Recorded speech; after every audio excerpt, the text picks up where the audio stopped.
The Atlantic waves crashed against the steel hulls of over 5,000 vessels as they cut through the darkness toward the Norman coast. Lieutenant Colonel James Earl Rudder gripped the rail of his landing craft, his knuckles white against the cold metal. Around him, 225 Rangers of the 2nd Battalion sat in grim silence, their faces painted with camouflage, their weapons checked and rechecked. The date was June 6, 1944, and history was about to be written in blood and courage. Rudder's men had trained for months for this singular moment, the assault on Point Duhok. It's a 100-foot cliff fortified by the Germans with 6 massive 155mm guns that could rain death upon both Omaha and Utah beaches. Intelligence reports suggested these cannons could obliterate the Allied invasion before it truly began. The Rangers' mission was simple in concept, nearly impossible in execution. Scale the cliff under enemy fire and silence the guns. The wind howled across the English Channel, carrying with it the acrid smell of diesel fuel and the nervous sweat of 43,000 American soldiers preparing to storm Hitler's Atlantic Wall. General Dwight David Eisenhower had made the agonizing decision. Just hours before, despite weather conditions that had already delayed the invasion by 24 hours, Operation Overlord would proceed. The Supreme Commander knew that postponement meant waiting until late June for the next suitable tide and moon combination, giving the Germans precious weeks to strengthen their defenses. Above the churning waters, 12,000 Allied aircraft droned through the pre-dawn sky. Flying fortresses and liberators had been pounding German positions since midnight, dropping over 10,000 tons of bombs on the coastal fortifications. The thunder of their engines mixed with the distant rumble of naval bombardment as 7 battleships, 18 cruisers and 43 destroyers unleashed a devastating barrage upon the Norman shore. But Lieutenant Robert Edlin of the 116th Infantry Regiment, 29th Division, felt no comfort from the massive firepower supporting his assault. Huddled in landing craft vehicle personnel number 1486, he watched his fellow soldiers, many barely 18 years old, struggle against seasickness and terror. These were the men designated to take Dog Green sector of Omaha Beach, a stretch of sand that would soon earn the grim nickname Bloody Omaha. According to historical accounts from the National World War II Museum, the first wave of Allied forces faced an enemy that had spent 4 years preparing for this moment. German Field Marshal Erwin Rommel had transformed the Norman coast into a maze of obstacles, mines, and interlocking fields of fire. The German defenders, members of the 352nd Infantry Division, peered through their concrete bunkers and steel-reinforced positions. Obergefreiter Heinrich Severloh adjusted his MG-42 machine gun, its bipod steady on the concrete firing step. From his position overlooking Omaha Beach, he could see the dark shapes of Allied vessels materializing from the morning mist, like phantoms of war. As the first landing craft approached the surf, their engines straining against the rough seas, both sides understood that the next few hours would determine whether Europe would remain under Nazi domination or begin its journey toward freedom. The liberation of Western Europe hung in the balance, suspended between the courage of young men willing to die for freedom and the desperate determination of an enemy fighting for survival. The die was cast, and there could be no turning back. The ramp of landing craft vehicle personnel, number 1486, dropped with a metallic clang at precisely 6:30 in the morning, and Lieutenant Robert Edlin stepped into hell. The machine gun fire began immediately, devastating crossfire that swept across the beach like a scythe through wheat. Around him, soldiers of Company A, 116th Infantry Regiment, before they could take more than a few steps into the surf, Private First Class Robert Sales stumbled through the chest-deep water, his waterlogged equipment dragging him down toward the sandy bottom. The weight of his 70-pound pack, soaked through with seawater, threatened to drown him. Before German bullets could find their mark, behind him, his landing craft's coxswain gunned the engine in reverse, desperate to escape the withering fire that was turning the vessel into a floating coffin. The bluffs above Omaha Beach, Obergefreiter Heinrich Severloh methodically fed belt after belt of ammunition into his MG-42.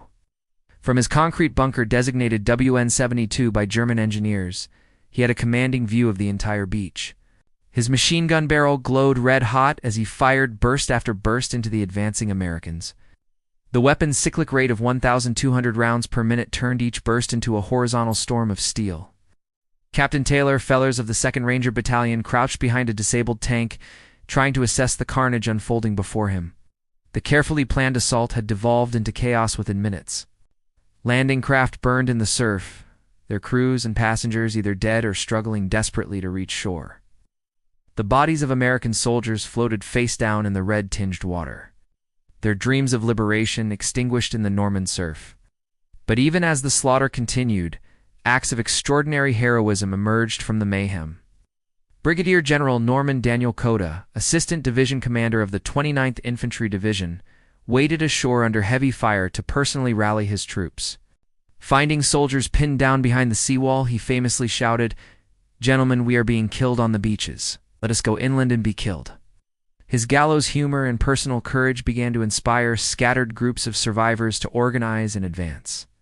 Technical Sergeant Philip Strechik of the 2nd Ranger Battalion spotted a narrow ravine that offered some protection from the devastating enfilade fire. Leading a mixed group of Rangers and regular infantry, he began the treacherous climb up the bluff.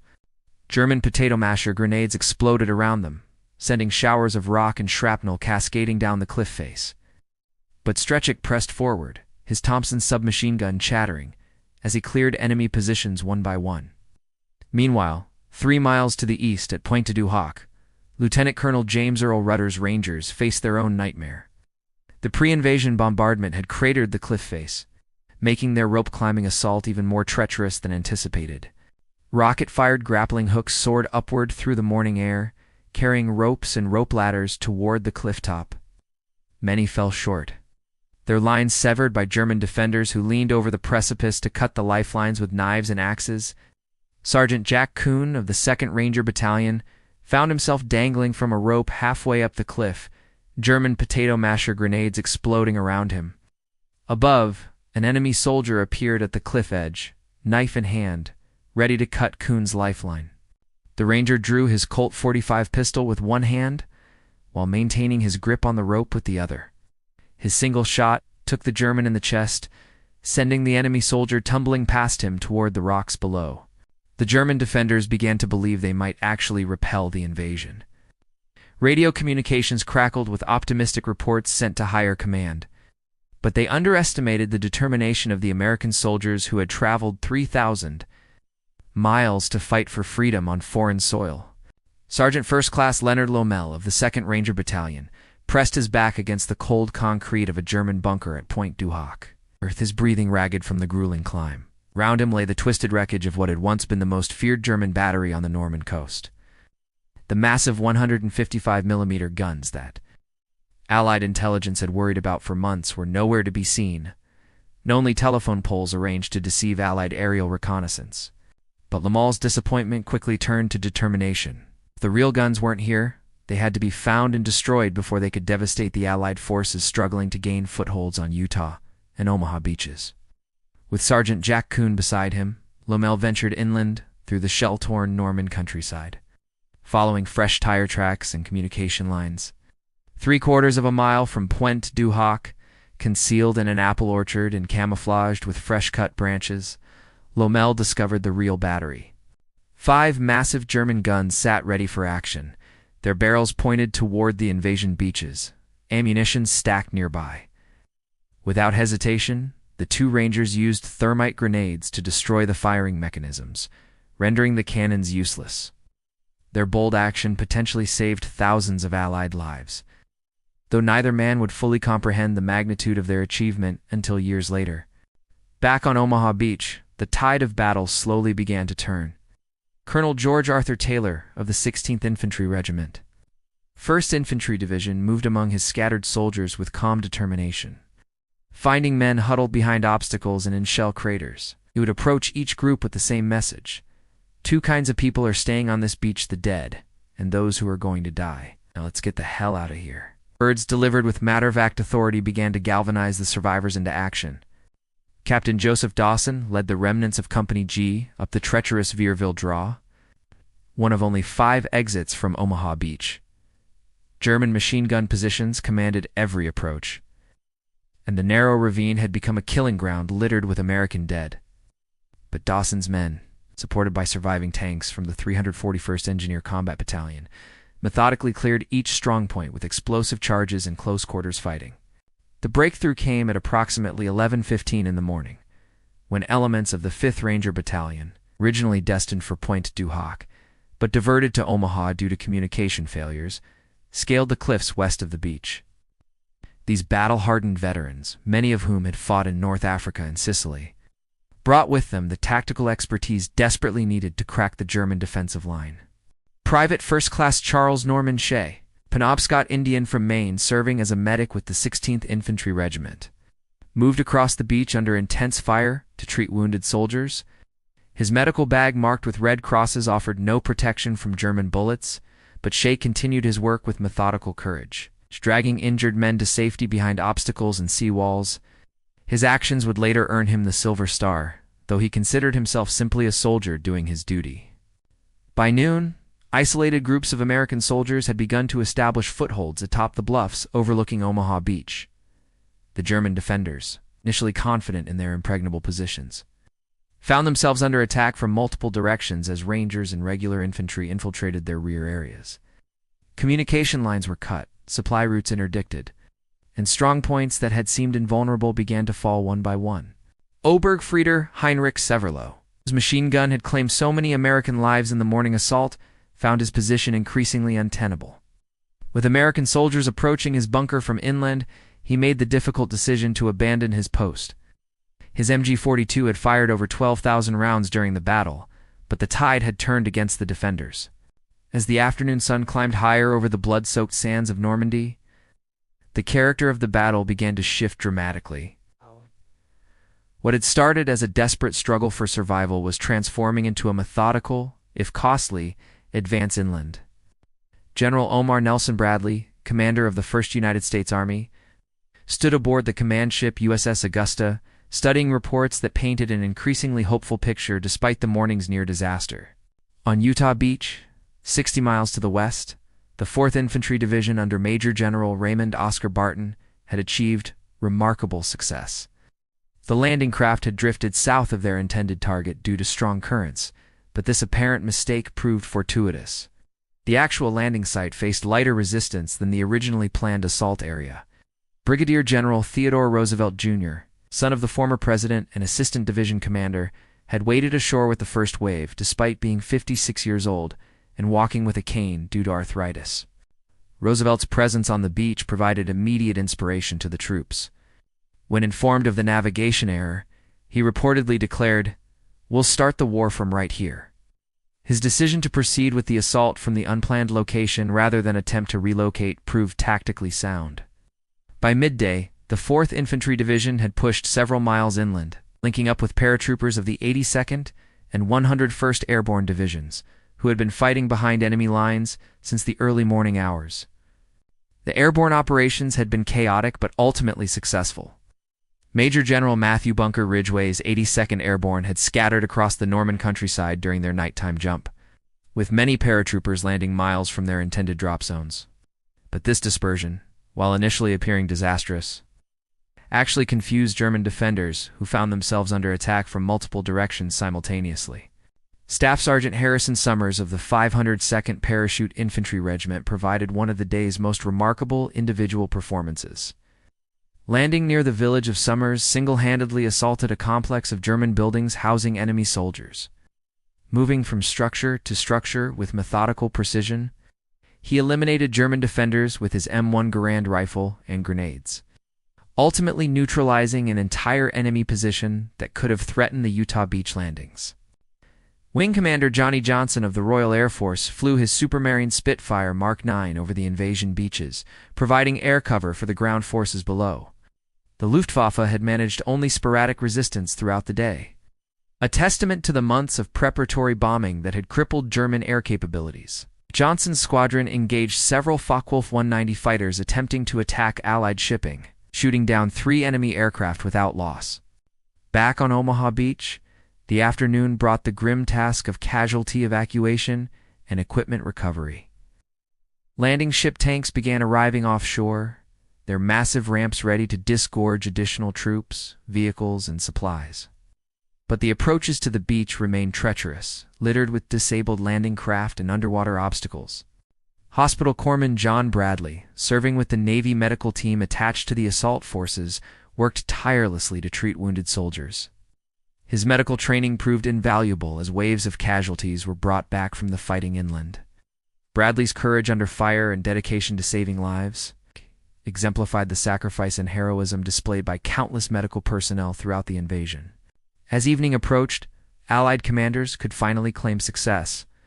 Over 156,000 men had been landed on Norman soil, establishing footholds that, while precarious, offered the foundation for future operations. The Atlantic Wall had been breached, and the liberation of Western Europe had truly begun. The cost had been enormous, over 10,000 Allied casualties on D-Day alone, but the strategic implications were immense. Hitler's fortress Europe had been penetrated, and German forces would now be forced to fight a two-front war they could not sustain indefinitely. As darkness fell over the Norman countryside on June 6, 1944, the sounds of battle gradually gave way to the more subtle noises of armies digging in for the night. The soft scraping of entrenching tools against Norman soil, mixed with the distant rumble of vehicles bringing supplies forward from the beaches, for the first time since the landings began, Allied soldiers could pause to consider the magnitude of what they had accomplished. Captain John Miller of the 2nd Ranger Battalion sat in a shell crater near Point du Hoc, cleaning his Thompson submachine gun by the light of a shielded flashlight. Around him, the survivors of Lieutenant Colonel James Earl Rudder's assault force had established a defensive perimeter among the bomb-cratered German fortifications. Of the 225 Rangers who had begun the day, only 90 remained effective for combat. Yet they had achieved their primary objective. The guns that could have devastated the invasion beaches were permanently silenced. Private First Class Robert Patterson, a medic with the 116th Infantry Regiment, moved carefully through the darkness along Omaha Beach, searching for wounded soldiers who might have been missed during the chaotic evacuation efforts. His Red Cross armband, barely visible in the moonlight, had protected him during the day's fighting, but he knew that snipers might not respect the Geneva Convention in the darkness. Each groan or call for help drew him deeper into the maze of obstacles and debris that cluttered the beach. 3 miles inland, Technical Sergeant Michael Edwards of the 29th Infantry Division had established a command post in a Norman farmhouse whose stone walls bore the scars of the day's fighting. His radio crackled with situation reports from scattered units trying to consolidate their positions before dawn brought renewed German counterattacks. The tactical situation remained fluid, with both sides uncertain of enemy positions and strength. The German response had been hampered by confusion and poor communication. Field Marshal Erwin Rommel was in Germany, celebrating his wife's birthday, while other senior commanders hesitated to commit their reserves without clear orders from higher authority. This indecision proved costly, as it allowed Allied forces precious hours to strengthen their tenuous footholds. Major Hans von Luck, commanding the 125th Panzer Grenadier Regiment, had spent the day attempting to organize a coordinated counterattack against the British forces advancing from Sword Beach. His veteran soldiers, many of whom had fought in North Africa and the Soviet Union, understood the critical importance of crushing the invasion before it could gain momentum. But without adequate air support or sufficient armor, their attacks had been repulsed with heavy casualties. As referenced in Stephen Ambrose's authoritative work DA, June 6, 1944, the climactic battle of World War II. The success of the invasion depended largely on the courage and initiative of individual soldiers rather than grand strategy. Staff Sergeant Robert Slaughter of the 116th Infantry Regiment had witnessed the worst of the morning's carnage on Dog Green sector of Omaha Beach. Now, as he helped organize the defense of the hard-won positions atop the bluff, he reflected on the extraordinary transformation he had witnessed. Men who had cowered behind obstacles in the morning had become heroes by afternoon, driven forward by a combination of training, leadership, and desperate necessity. The logistical achievement of D-Day was as remarkable as the tactical success. Despite the rough seas and enemy resistance, Allied forces had landed over 132,000 tons of supplies and equipment. Landing ship tanks continued to arrive throughout the night, their crews working by blackout lights to unload vehicles and ammunition that would be crucial for the next day's operations. Lieutenant Colonel Robert Cole of the 502nd Parachute Infantry Regiment, 101st Airborne Division had spent the day rallying scattered paratroopers and organizing defensive positions around the village of Saint-Église. His men dropped, during the Predon hours, had been fighting continuously for nearly 20 hours. Exhaustion showed on every face. But their successful seizure of this strategic crossroads had been essential to the overall success of the Utah beach landings. As the first full day of the liberation of Western Europe drew to a close, soldiers on both sides understood that June 6, 1944, had fundamentally altered the course of the war. The Atlantic Wall had been breached, and there could be no return to the strategic stalemate that had existed before the invasion. The second dawn over liberated Norman soil brought with it the steady drone of Allied aircraft and the rumble of tracked vehicles moving inland from the beaches. June 7, 1944, marked the beginning of the breakout phase. As Allied commanders sought to expand their precarious footholds into a sustainable bridgehead that could support the massive army still waiting in England, Major General Leonard Townsend Jarrow, commanding the 5th Corps at Omaha Beach, studied his situation maps with growing satisfaction. The beach that had nearly witnessed disaster 24 hours earlier now bustled with organized activity. Landing ship tanks had established regular ferry services to the shore, while engineers worked frantically to clear obstacles and improve the primitive road network leading inland. Colonel Charles Canham, of the 116th Infantry Regiment, wounded during the previous day's assault but refusing evacuation, led his reorganized battalion through the Norman hedgerows toward their next objective. The Bocage country, with its maze of thick hedgerows and sunken lanes, provided excellent defensive positions for the retreating Germans. But it also offered concealment for advancing American forces. The tactical challenges posed by the Norman terrain had not been fully anticipated by Allied planners. Each field was surrounded by hedgerows that had grown for centuries, creating natural fortresses that channeled advancing troops into predetermined killing zones. Tank support was limited by the narrow lanes, and artillery observation was severely restricted by the dense vegetation. Private First Class Joseph Lesniewski of the 2nd Infantry Division discovered the lethality of hedgerow fighting when his squad attempted to advance across what appeared to be an innocent pasture. German machine gunners, concealed in positions prepared during 4 years of occupation, opened fire from multiple directions. Lesniewski found himself alone, his squad leader dead, and his fellow soldiers either killed or wounded in the opening seconds of the engagement. But the young soldier from Detroit refused to retreat. Using tactics learned during training in England, he worked his way around the German flank, moving carefully along the base of a hedgerow until he could approach the enemy position from an unexpected direction. His single fragmentation grenade eliminated the machine gun nest, allowing his surviving squad members to continue their advance. The German defense was hampered by conflicting orders and strategic confusion. General Friedrich Dollmann, commanding the 7th Army, received contradictory instructions from higher headquarters. Some orders demanded immediate counterattacks to drive the Allies back into the sea, while others called for a methodical fighting withdrawal to preserve German forces for future operations. Oberst Ludwig Krug, commanding the 915th Grenadier Regiment defending the approaches to Beer, had spent years preparing his positions, but lacked the reserves necessary to mount effective counterattacks. His men, many of them Eastern European volunteers of questionable reliability, found themselves increasingly isolated as Allied forces infiltrated the gaps between strong points. The airborne divisions continued their crucial mission of securing the flanks of the invasion. Major General Maxwell Davenport Taylor, commanding the 101st Airborne Division, had established his headquarters in a Norman farmhouse near Sainte-Mère-du-Mont. His paratroopers, reinforced by glider-borne artillery and anti-tank guns, had created a defensive perimeter that protected the inland approaches to Utah Beach. Technical Sergeant Frank Perigori of the 116th Infantry Regiment earned the Medal of Honor during the fighting near Grand Camp. When his company was pinned down by German machine gun fire from a fortified position, Perigori single-handedly assaulted the enemy's strongpoint. Using hand grenades and his M1 Garand rifle, he eliminated 36 German soldiers and captured 2 others, breaking the defensive line that had halted his unit's advance.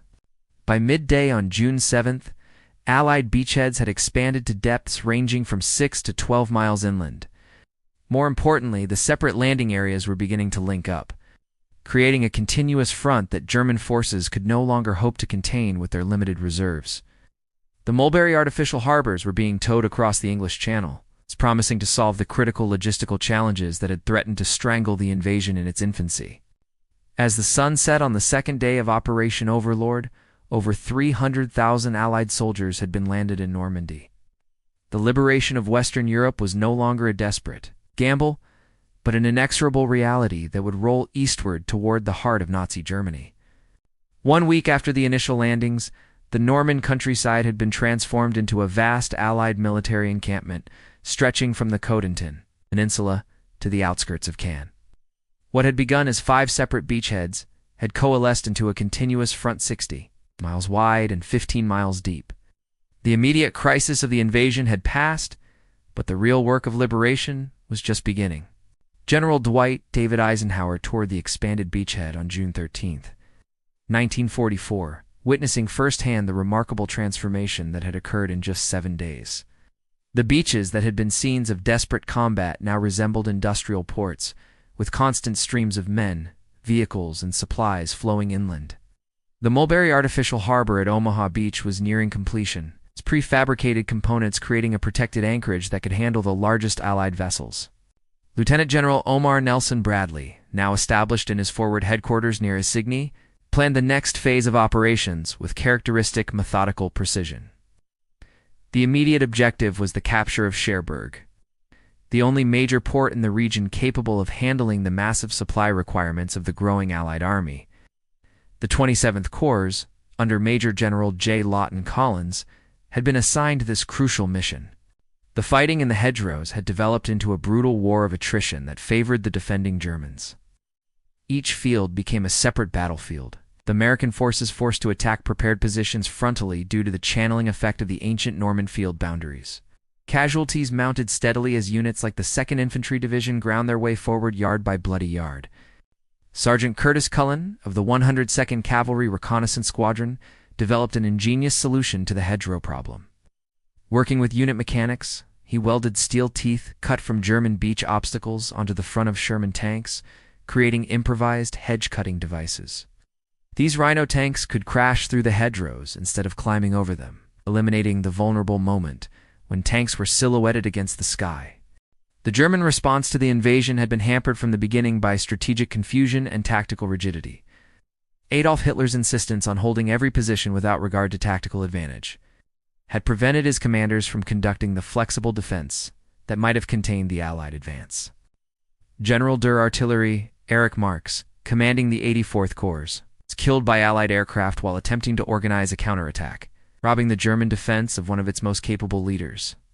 Major Richard Winters of the 506th Parachute Infantry Regiment, 101st Airborne Division, led his Easy Company in an attack against a German artillery position at Manor that demonstrated the tactical superiority achieved by Allied forces through superior training and leadership. His assault, conducted with textbook precision, eliminated 4 German 105mm howitzers that had been firing on Utah Beach. The French civilian population, after 4 years of occupation, watched the unfolding liberation with a mixture of joy and apprehension. The pre-invasion bombing had caused significant civilian casualties, and the fighting in Norman villages often resulted in additional deaths among non-combatants. Yet the overwhelming reaction was one of gratitude toward the young men who had crossed the Atlantic Ocean to restore their freedom. By June 19th, the great storm that struck the Norman coast had demonstrated the wisdom of Eisenhower's decision to launch the invasion. Despite marginal weather conditions, the Tempest, the worst June storm in the English Channel in 20 years, completely destroyed the American Mulberry Harbor and severely damaged its British counterpart. Had the invasion been delayed, this storm would have made any landing attempt impossible for weeks. The strategic implications of D-Day's success extended far beyond the Norman Peninsula. As American forces entered Cherbourg on June 26, 1944, completing the first major objective of the Normandy campaign, the world understood that the tide of war had turned irrevocably. The young men who had waited ashore at Omaha, Utah, Gold, Juneau, and Sword Beaches had not only survived their trial by fire, but had proven themselves worthy inheritors of the democratic ideals for which they fought. The invasion of Normandy stands as perhaps the greatest military achievement in human history, not merely for its tactical success, but for what it represented. Free peoples from across the globe had united in common cause, crossing oceans and risking everything to restore liberty to the oppressed. The beaches of Normandy became the foundation upon which the post-war world would be built, a world where freedom and democracy could flourish. The liberation of Europe that began on June 6, 1944, would continue for 11 more months. But the outcome was no longer in doubt. The boys who had become men on the Norman beaches had ensured that future generations would grow up in freedom, their sacrifice securing liberty for millions they would never meet. In the words carved into the memorial at Normandy, they gave their lives that others might live free. The longest day had ended, but its legacy would endure forever.